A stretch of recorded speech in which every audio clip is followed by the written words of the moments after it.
Welcome to episode 4 of Outcast but Chosen podcast. We are super excited to be able to present this information to you. I'm just Antoine, and what an exciting experience I have writing this, and it's just a blessing. So let's jump right into it. So Israel is in Egypt in bondage, and there's a threat of power that the Israelites possess. The Egyptians sought to further enslave them and put a heavy burden on their shoulder. And so people tend to see you as a threat because of the power they see that you possess. Sometimes you don't even recognize the power that you possess of your own, but others recognize it, and they will try to stop you or burden you down with things so it will prevent you from realizing what you possess. And see, Israel wasn't familiar with the God of their salvation, right? And they didn't get it. And when we realize who we are and whose we are, and we started operating in that knowledge, we become very powerful. And so even as today, people are going to continue to try to enslave you with their dogma, with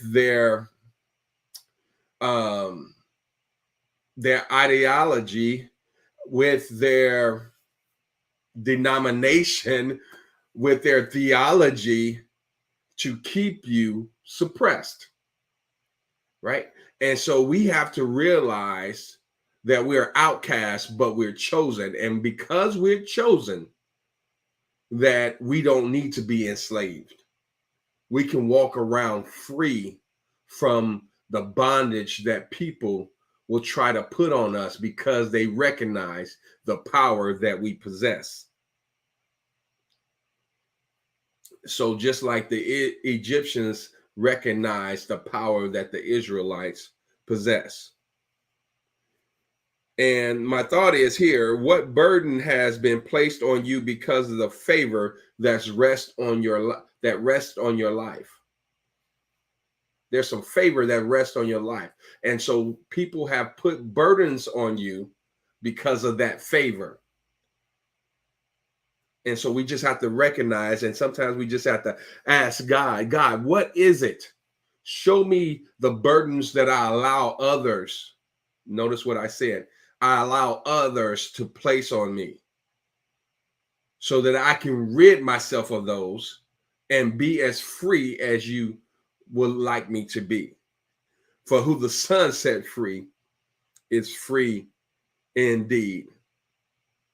And so we must look at life from the perspective that God has a cause for everything I go through, and it behooves me to understand the lessons as I move forward.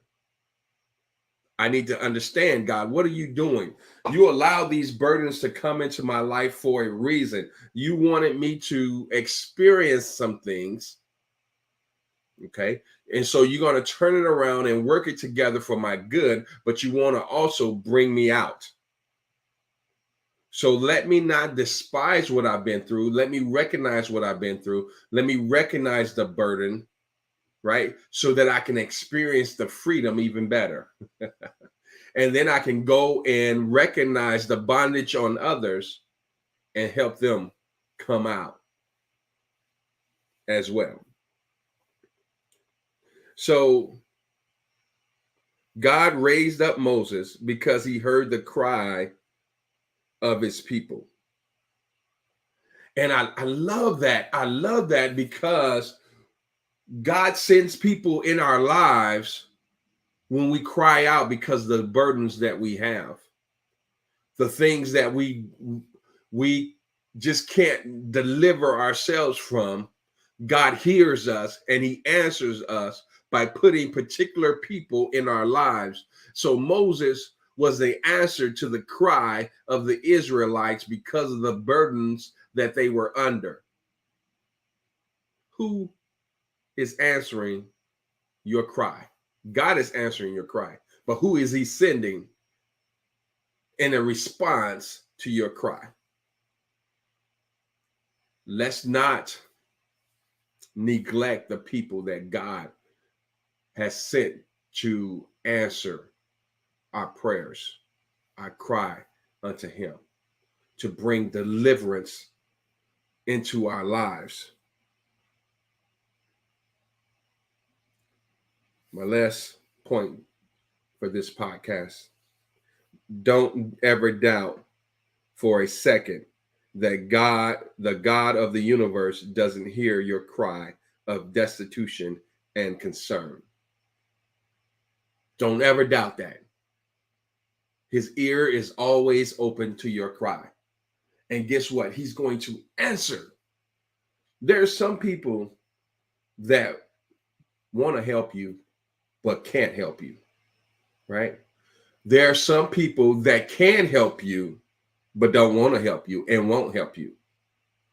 But God is not only willing, but he's able to help you in your time of trouble, in your time of distress, in your time of disappointment. Remember, you're an outcast. You may be an outcast, but you're chosen by the great I am, the God of the universe. Be blessed, and I'll see you in the next podcast.